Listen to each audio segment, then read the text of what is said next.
এত লম্বা কবরের জিন্দেগি কেমনে পার হবেন বলেন তো? নূহ আলাইহিস সালামের জামানায় যারা মারা গেছে তারা আজ কত হাজার বছর কবরে পড়ে আছে। ইব্রাহিম আলাইহিস সালামের জামানায় যারা মারা গেছে তারা আজকে কতদিন কবরে পড়ে আছে। হ্যাঁ, আবু জেহেল আজকে কত বছর কবরে পড়ে আছে? 1450 বছর, আরো বেশি, 1450 বছর ধরে পড়ে আছে কবরে। এরপরে তো হাসরের মাঠ, এরপরে তো ফুলসেরাত, এরপরে তো জাহান্নাম, আর তো রইছে। তাহলে দুনিয়ায় থাকলি কতদিন, কবরে পড়ে রইলি কতদিন? আপনি বলেন।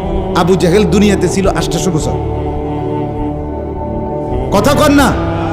আবু লাহাব দুনিয়াতে জীবিত ছিল 900 বছর, তো কবরে আছে কত বছর?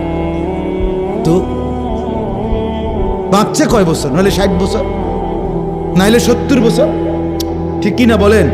তাহলে দুনিয়ায় ছিলি কতদিন, কবরে আসত কতদিন? আচ্ছা, এই কথাই এখনই মনে হইল।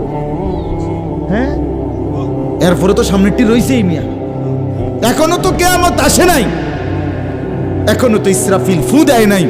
একবার ফু দিবে, সব কবরে যাবে, আবার ফু দিবে, হাসরের মাঠ কায়েম হবে। আবার হাসরের মাঠের একদিন, খোদার কসম এই কোরআনে আল্লাহ বলছে, হাসরের ময়দানের এখন একদিন, প্রতি একটা দিন কয় ঘন্টা? হাসরের একদিন আল্লাহ বলছে 50,000 বছর, 50,000 সানা, 50,000 বছর। হাসরের ময়দানের পুরা সময় না, একদিন, একদিন।